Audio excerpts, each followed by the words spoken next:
So today we're going to talk about flute repair, something we all kind of find mysterious. So today we're going to go through some of the processes that repair people take to ensure that your instrument runs in good condition. We're here at Twigg Musique, Montreal, and over the past month we take a closer look at how they go about repairing your instrument, whether it being a student instrument all the way to professional. We gave the Twigg technicians Emily's flute because it was long overdue for an overhaul. Yes, I've been feeling it needed to be repaired for a couple of months because some keys started not to feel completely right. It was kind of moving, like it's very, very slight, but I could feel some things were not perfect like it used to be, and also it wasn't sealed that well because when I was going in the very lower notes, sometimes it didn't come out as well as it used to, so I was wondering, is it me or is it the flute? But I felt I was working hard to make it sound good, so I'm very excited to see if it sounds better when it comes back. I've had my flute repaired many times, but I've never learned how it's done. For me, it's a bit of a mystery. We don't learn about those things, so I'm very excited to know about how it's overhauled. At the beginning, usually the technician checks the tenons, see that all the pieces fit on each side of the flute. Following that, the cork in the head joint is removed by adding a little bit of heat. The cork is then removed from the rod that is holding the cork inside the head joint. Next, the keys are removed from the body, as well as all the corks that are on the E-flat and felts that are on all the kickers that hold up some of the keys. And finally, a spring hook is used to release all the keys from the body of the flute. A general examination happens throughout and the technician makes notes. Some keys are screw mounted, so a screwdriver is necessary to unscrew it, and then a pad hook is used to take out the pad. For flutes that have French holes, a special tool is used to remove the grommets from the pads. For all other keys, a little heat is used on top of the key to heat up the glue that's underneath the pad to remove them with a pad hook. There are pins that hold in the joints in most of the mechanism in the flute. A special tool is used to knock out the pins, and then gently the pins are pulled out by a set of special pliers. This process is continued for several parts of the keywork on the flute. These pins are quite small, so they're taped down to ensure that they're not lost. Next are a series of several baths that are both chemical and non-chemical treated. They use ultrasonic waves to remove any dirt or irregularities on the flute. After the baths, the flute's parts are all rinsed off and air dried vigorously. It is then brought to the buffing station where the technician buffs out any irregularities that they see, and this leaves the flute very, very shiny and very, very clean. Personally, one of my favorite parts of the whole entire process. It is then brought back into the washing station again and cleaned one more time inside the ultrasonic bath and air dried again. This is usually where a technician usually takes a pause and then works on the flute again the next day.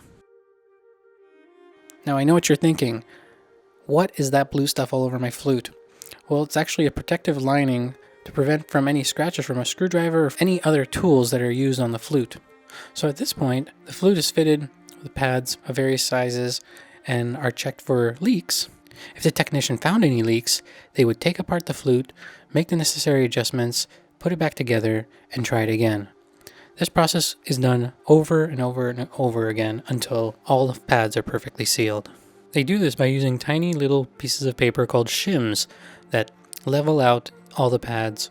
A special tool is used to reset the grommets in the French hold keys, heating up certain pads to ensure seals and then rechecking again, making sure all the leaks are gone.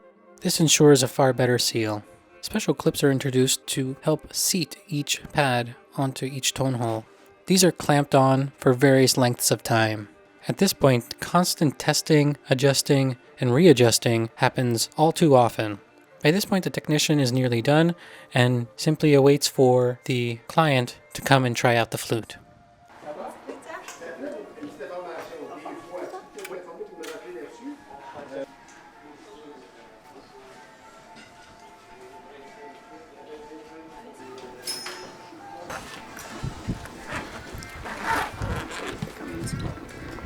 Mais là, ça faisait longtemps. Oui, exactement. Elle avait pas mal. Oh my God! Ouais. Ouais, c'est ça. Parce que j'étais enceinte la dernière fois, puis là, la dernière fois qu'elle a eu un overall. OK. Puis là, mon fils a 11 ans. J'ai ma bourse. Oui, c'est ça. Je commençais à trouver que je travaillais fort. Ouais, ben c'est sûr que, tu sais, en termes d'ajustement, il y avait quand même beaucoup de petites choses. Même si au niveau de la mécanique, il y avait des choses qui avaient croché un peu à certains endroits. Entre autres, au niveau de la main droite, pour la ramener parfaite, il faudrait en fait acheter la mécanique de la main droite. Ah oui? Je l'ai ramenée à, tu sais, à 97%, mais tu sais, tout dépendant. Là, des fois, il y a des gens qui vont être vraiment piqués. Au niveau de la touche, ça reste c'est super fluide, c'est vraiment, il n'y a pas de problème, mais tu sais, il y a quand même une légère courbure si on est habitué. Jouer avec sa flûte. Je comprends. Oh wow, oui. C'est plus la même flûte. Là. Non, ça devrait aider.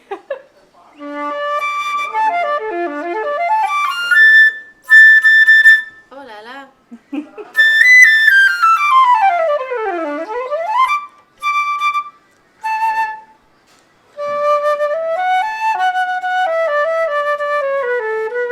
Mon Dieu, même le son est mieux.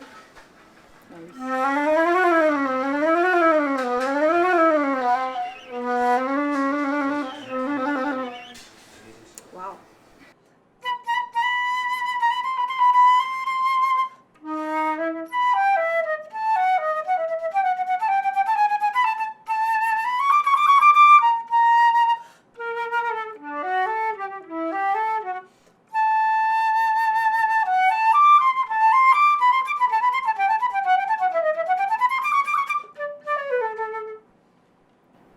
Hi, so it's Amélie, and I just came to pick up my flute at Twigg.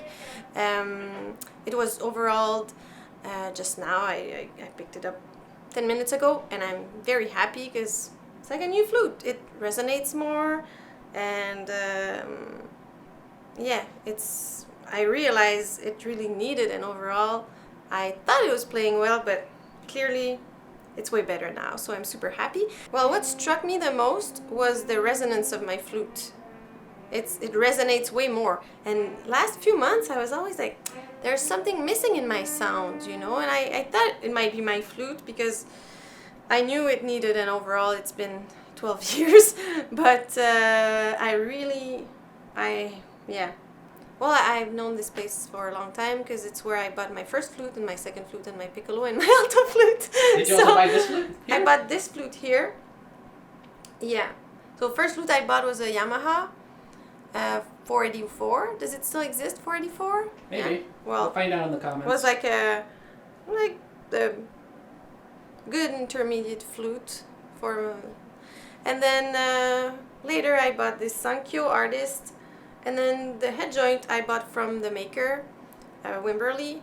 Then I bought a piccolo here, it's a Yamaha piccolo, and I bought an alto flute, which is a Sankyo alto flute here. So yeah, it's the place in Montreal.